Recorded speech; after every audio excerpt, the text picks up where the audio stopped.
I've been trying to remember how it started. What sparked the bisexual makeout party? But I can't. It might have been the result of a dare, so chosen to prevent the truth about who in the room was the inappropriate target of a crush. It might have been a game of spin the bottle, when the bottle spun by a girl and pointed toward a girl and someone mischievously said, "No way, we're playing high school rules, kiss her." Or I guess it could have been totally organic, or at least drunkenly organic. A kiss, another kiss, an exhortation, a look, and then a chaos of kissing. Boys kissing girls, kissing girls, kissing boys, and girls, and more boys, and so on. This was 1994, the same year that Blur's song came out. Whatever the actual lyrics are, whatever they actually meant by the song, I've always thought that Girls and Boys was a celebration of bisexual, gender-bending love and sex. Now that I've read the lyrics, or at least the internet's version of the lyrics, it's less clear. It seems that it's about going on vacation, and it's about boys and girls kissing, and they could be confused about their gender or bi-curious, but that's totally dependent on where you place the commas in the refrain. I tried, and I really couldn't figure it out. We weren't on vacation at all, but we were all pretty bi-curious and perhaps a little gender confused. We were in college, a very liberal New England liberal arts college, and it's a place like that can be like vacation if you grew up anywhere but Berkeley or Greenwich Village or Gomorrah or Sodom. While some of my classmates occasionally partook in the liberalism and the liberation, gingerly performed experiment here, a conveniently forgotten debauchery there, some of us became downright evangelical about it. We wanted to help. We wanted to free your mind so that the rest might follow, so that the rest of your clothes might fall to the floor. We were called Contact. We were one of a half-dozen peer counseling groups on campus. In case you're unfamiliar with peer counseling, it's when your peers give you advice. So in this case, it was 19 and 20-year-olds giving other 19 and 20-year-olds advice on sex. I can't believe we were allowed to do that.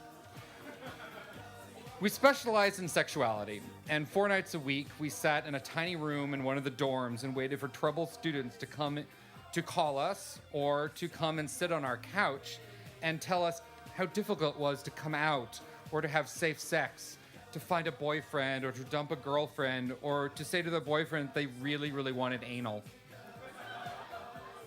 Contact usually had 5 or 6 gay guys, a couple lesbians, 5 or 6 girls who were bisexual, at least during college, and usually a token straight guy. We hung out together all the time. Too much of the time, probably. Lunches and dinners and nights dancing at the local all-ages club that catered to gays and their hags. We danced to Blur and Front 242 and the Smiths in one room, and Madonna and the Pet Shop Boys and RuPaul in the other room. We dated each other, and occasionally we hated each other. But we were true believers. We wanted to help, we really did. We advertised with multicolored signs that said things like, "He won't wear a condom." Or, "I don't know how to tell her I'm gay." Or, "Why exactly do I need a snake bit kite?" Yeah. When you screw up the punchline with a mumble. "Why exactly do I need a snake bite kit?" Yeah. Okay. Anyway, which doesn't even really work in the whole concept. Okay. The conservative magazine on campus hated us. This is not surprising. It is also not surprising that all the editors came out. And we're all Facebook friends, and they've really turned out white nicely. I mean, they're great guys. They actually occasionally apologize. Every semester, we spent a week training with psychologists, social workers, and creepy ladies who answered the phone at the suicide hotline. We learned about sex toys and STDs, and one fateful evening while we were on a retreat in Provincetown, we watched Fanny Fatales How to Female Ejaculate. Because one of the counselors said that we really had to know how, just in case someone called and asked. No one ever called.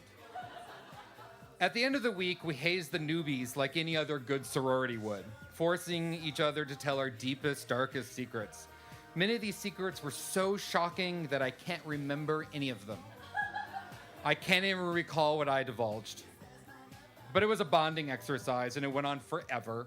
And half of us ended up in tears, mostly because we were exhausted and drained, and we were 19. Then we would have a party to blow off all the steam built up from all that steamy talk.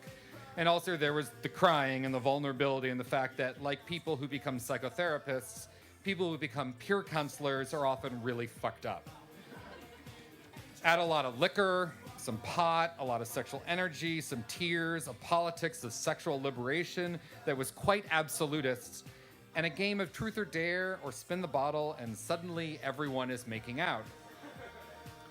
The first time I must admit that I capitalized on this little political demonstration by sticking my tongue down the throat of a guy who I was hot for, but who had a boyfriend.